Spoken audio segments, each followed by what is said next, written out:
Okay, so I'm having some issues this morning, and we'll get through them. I really do need another computer. It's being held together by a binder club, but it's doing good so far. And I just, if you're traveling, the Kindle is good. If you're traveling, the Kindle is good. But if you're home, I want a physical book. And for my podcast, I want a physical book. However, when you're reading a series, and I've seen these books before, and I'm yelling at myself for not picking them up when I saw them, but I didn't. I was busy with other things at that point, and I didn't realize that some of these early ones were part of the series. I've got quite a bit of the later ones, but I didn't realize I was missing these early ones, and I want to wait for the physical book. So, because I'm binge reading this particular series, I had to go with an ebook. Because I am impatient and I don't want to wait. So I had to go with the spontaneous satisfaction or the instantaneous satisfaction and do the ebook. But the ebook doesn't work. I can't just flip through the pages and pull up what I want to read. But anyways, welcome to the G. Louise book series. It's nice to meet you. I'm Christina K. Ristina. This is where we read books and talk about books, and I'd most appreciate it if you hit the like and subscribe. So we are, don't forget to watch Star Trek Next Generation recaps on Fridays. If you like this author, maybe you like that author, Friday afternoons. And Flashback Monday, where we talk about 30 or 40 different books, different genres. I worked really hard on that. I enjoy that magazine, Romantic Times Book Review magazine, immensely. So please check those out, and my daily book reviews. And this is my daily book review. We are reading James Patterson's Alex Cross series. We finished James Patterson's Women's Murder Club last year. So please check those videos out. And J.D. Robb, Eve Dallas series, and Janet Ivanovich. I am a series person. Those are all series books back there. And so we are reading Alex Cross, and I've seen these books come through the shop, and they'll come through again. So then I'll pick it up. But right now I was impatient, and I don't know how well you can see it, but it's Pop Goes the Weasel, Alex Cross. Yes, ma'am. Yes, ma'am. You want to read too?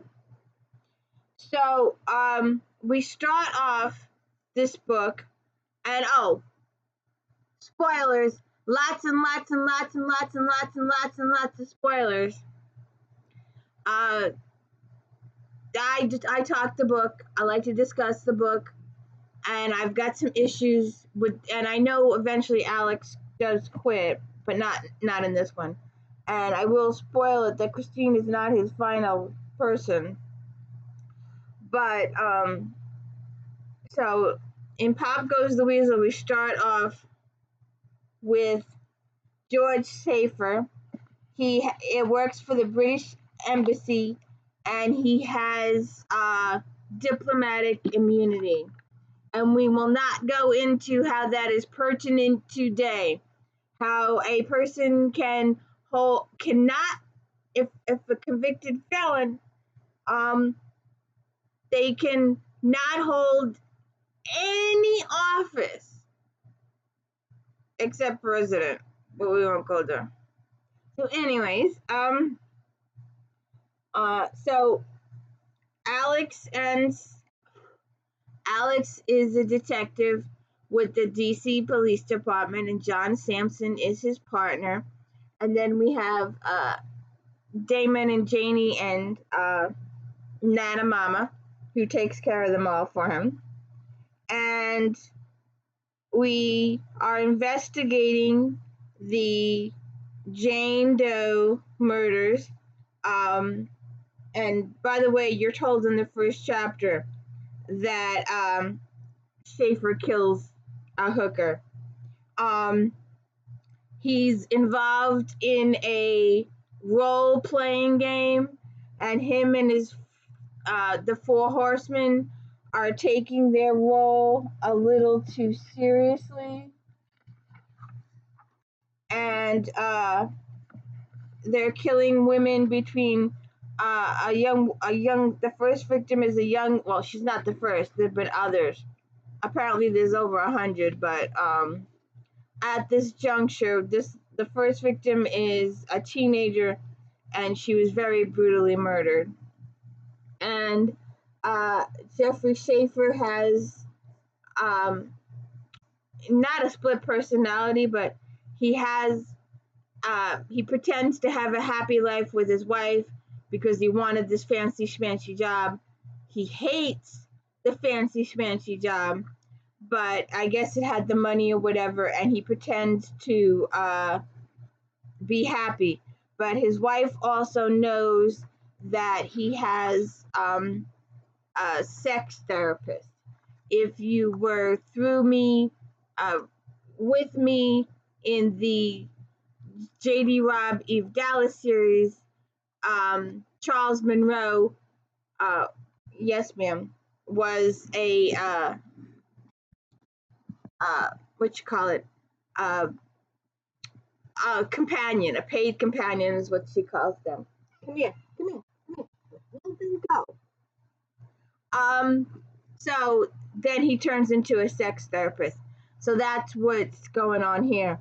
So Joffrey is seeing a sex therapist who actually has stuff with him, and who apparently does a lot of role playing with him. And he is also in this book dating Christine. Now let me just because this is not a book, and I don't do this very well.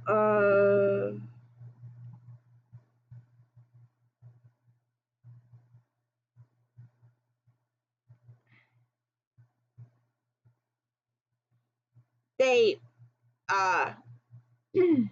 there are four cops: Alex, John,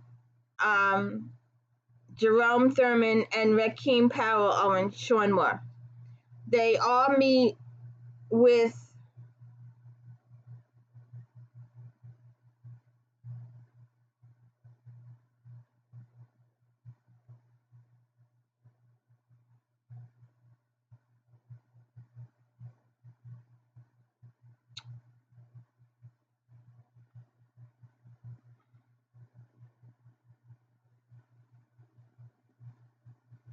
how did I get the wrong?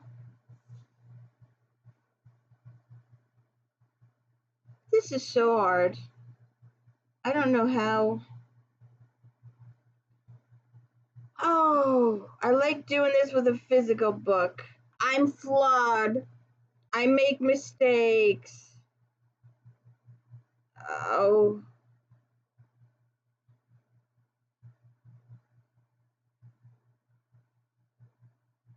But I wanted to.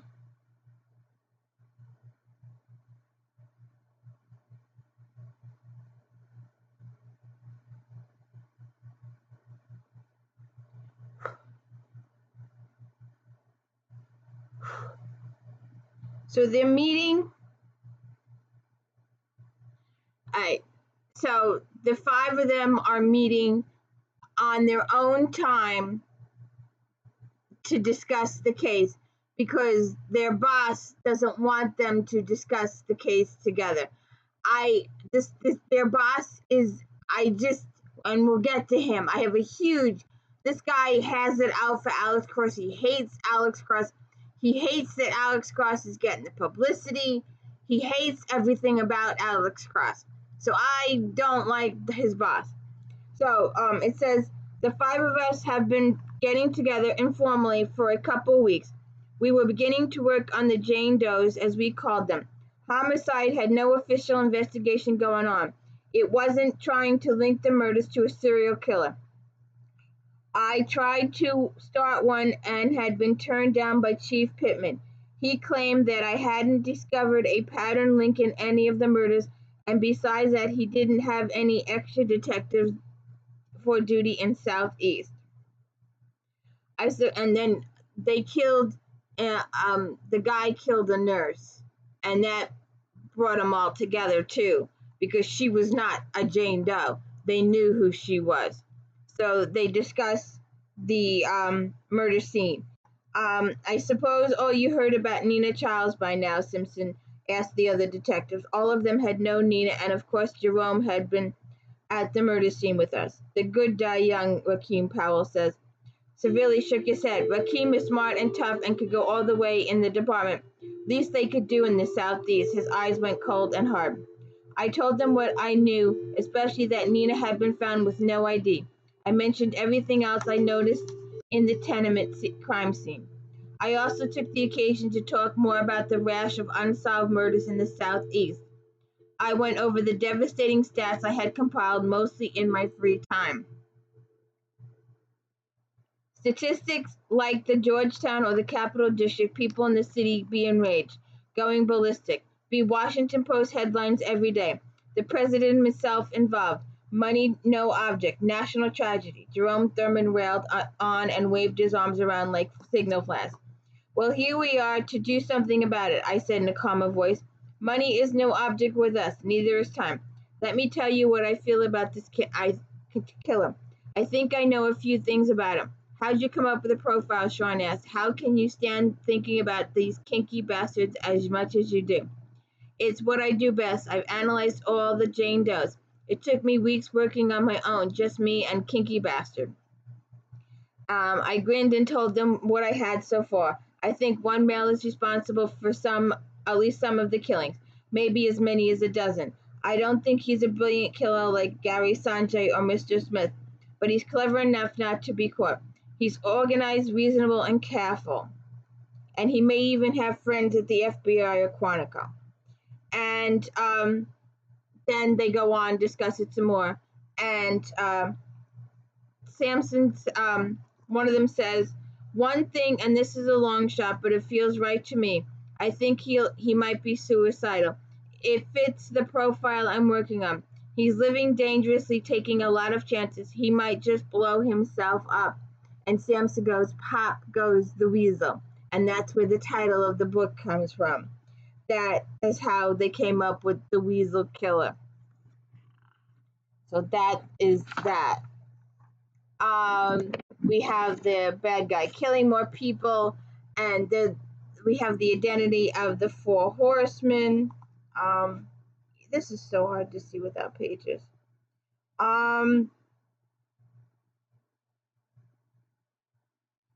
They were the rider on the white horse was the conqueror. The rider on the red horse was war.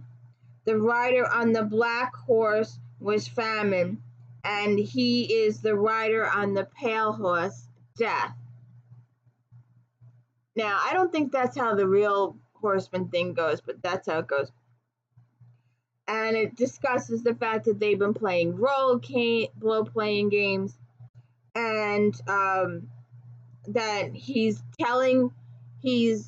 written. I don't know why this was not found through Alex. It might have been too easy, but a description of all the murders appears on their role-playing game website. He told everything he did and how he did it. All his confessions, but it wasn't really brought up later on. But Pittman, his boss, calls him into the office, and he threatens Alex. Now, I don't like it when the good guys are evil. I don't like it when you're supposed to be the good guy in the story and you're evil. It paints cops in a really bad way. Yes, we know they exist, and yes, we know they're out there. But to have them be evil in a fictional book too is when you're trying to read for enjoyment. And I guess like I have said before, it's the case of a really good author. If he engages you, If he makes you angry or sad or happy, then the author has achieved what they want. They've got your emotion. They've drawn you in. They've got you hooked on the story, and you will keep reading the story. And like a good soap opera, if the person you know is going to turn the corner and get killed, or they're going to reveal something, and you're sitting there screaming at the TV, don't do it, don't do it. It's the same thing with the book. If an author can draw you in and get you, excited or emotional or angry or something, they've achieved their goal. But his boss calls him in and says, "Do you know why you're here? Why I wanted to see you?" Pittman asked point blank. No socializing or small talk from the Jeff. No niceties, of course. Of course you do. Dr. Crush, you're a psychologist. You're supposed to know how the human mind works. I keep forgetting that. Be cool, be careful, I told myself. I did the thing Chief Pittman at least expected. I smiled, then said softly, "No, I really don't know. I got a call from your assistant, so I'm here." Pittman smiled back as if I'd made a pretty good joke. Then he suddenly raised his voice, and his face and his neck turned bright red. His nostrils fled, exposing the bristle hairs in his nose. One of his hands was clenched in a tight fist, while the other was stretched open. His fingers were as rigid as the pencil sticking up from the leather cup on his desk. "You're not fooling anybody, Cross, least of all me. I'm fully aware that you're investigating homicides in Southeast that aren't assigned to you, the so-called Jane Does. You're doing this against my explicit orders."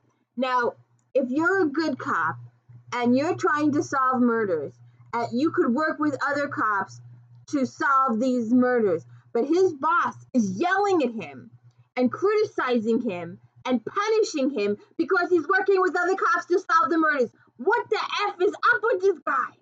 Why is he so evil? Why does he not care that people are dying?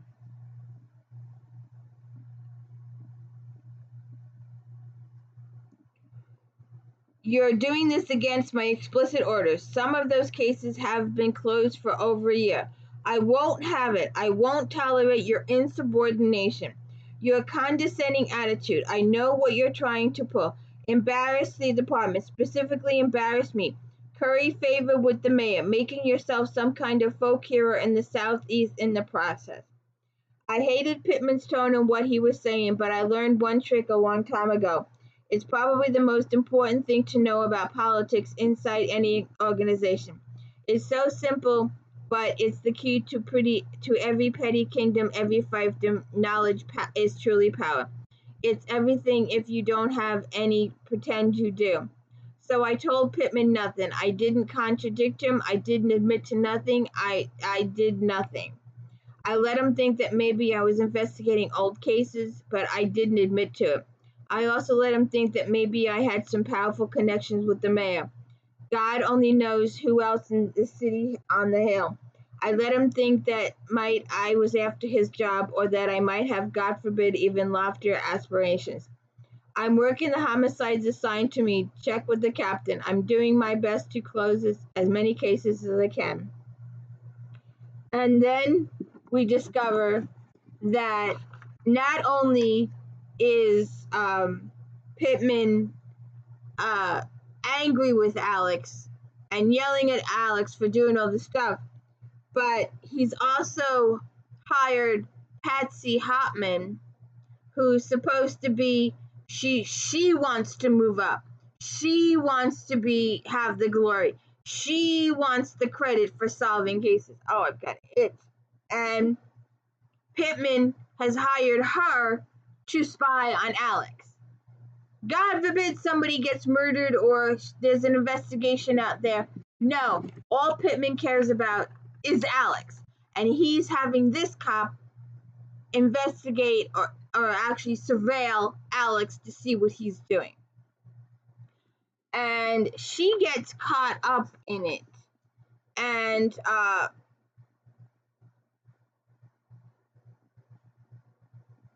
it's not good for her. She gets really caught up in it. Then another idiot, another one of the four horsemen, figures out what Schaefer is doing, and he comes into town. he knows where Schaefer lived. Well, he knows where Schaefer's murder pad is, not his original home, but where his murder pad is. And he actually takes Schaefer's car out and goes for a ride and goes to one of his evenings. And I'm like, you could get yourself killed. Schaefer could kill you for interfering with his ship. And why doesn't the guy report him? He has all this proof, he has all this knowledge, but he doesn't report him either because he's done some bad things too, and he doesn't want anybody to know that he's done these bad things too. And I'm like, and then Schaefer knows that this other guy's been in his place and touched his stuff, and I don't understand what the point of that whole thing was. Except that Schaefer has a good time at it. There's some small news about Damon. He has a few successes. And Alex and Christine get together for some, and they get a couple of leads. Now, this lady, Patsy, who's been, that Pittman hired, his boss, to do the investigation, she gets a really good lead. And if I think she should have told Alex, but she was on this path that she get credit. She wanted the credit for solving the case. And I always say that you need to have backup. You need to have other people with you. If you're going to confront a killer, you take backup. You take other people. You take a ton of people with you. You don't go to confront a killer by yourself, you idiot. Because you know what's going to happen? You're going to end up dead. So you won't get credit for, well, you might get credit for solving the crime, but you'll still be dead, and you won't know that you got credit for solving the crime because you'll be dead. And if you hide your body really good, then no one will ever know. You'll be an unsolved missing persons case, you idiot. So,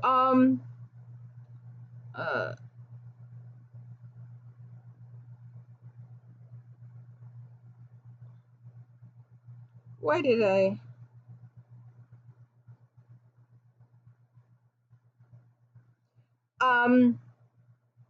So in Alex's frustration with the case and with his frustration with his boss, he contacts a reporter. And he tells Zachary there are 114 unsolved murders in Southeast and parts of Northeast DC.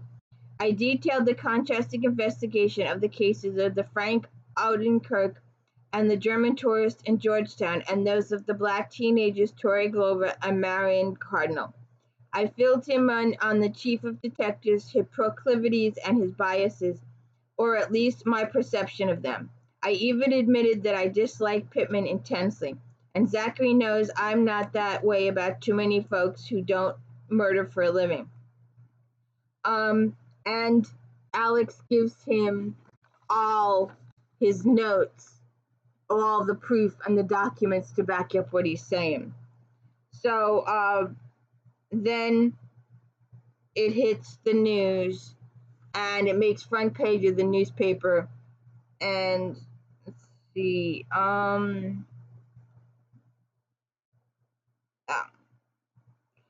Zachary's headline was "Potential Scandal Over Unsolved Murders in Southeast DC. Possible racist bias seen in police activity." And then So after all this, Alex has decided he's had enough, and him, Christine, and the kids and Nana Mama go to the Bahamas for a long weekend. And that doesn't turn out too well at all. That proves hazardous. He asked Christine to marry him, and she says yes, but I'm pretty sure, almost 100% sure, she's not his final anything. So Patsy, the woman that's been hired, that Pittman hired to investigate Cross, gets two really, really good leads. And they discover quite a bit of stuff. Now, at this point, I think she waits. But this point, and I know it was for plot purposes, blah, blah, blah, blah, blah, to keep the story going a little extra. But I think she should have contacted Alex immediately and worked together from the beginning. She was holding back too much vital information. She holds it back for a while and then finally decides to screw Pittman and talk to Alex and start feeding him little tidbits of her information. She still wants the credit for solving the case, but she holds some, she tells him some stuff and she starts working with him. And, but it doesn't work out well for her as she ends up deceased too. Sorry, spoiler. So I think that's about it. I don't want to spoil too much of the book. I don't know if I had any other things that I wanted to really talk about, but their killer is a diplomat and he has diplomatic immunity, and the jury, because of the situation and because of the way things were handled, the jury comes back with a not guilty verdict, and it pisses you off 6 ways to Sunday. And the guy is so thrilled and excited by this verdict that he goes and kills again and again. So to find out if Alex catches the guy and what happens, you'll have to read the book. And we will have, I think the next book I have is a physical book. But there you go, for Pop Goes the Weasel. And we'll be moving on to the next book. Don't forget, we're doing Victoria Thompson at this juncture. We finished up Your Small. I'm reading the Skin Map series. There's only 4 books, so we're going to end that in a day or so. So please hit the like and subscribe. And I hope you enjoyed this series with me. And I hope you enjoy my screaming and yelling about this series too. Come here, come here, come here. And we'll see if my friend here enjoys the series too. Because she enjoys laying on my lap while I read the book. So let's see what happens. Have a good day.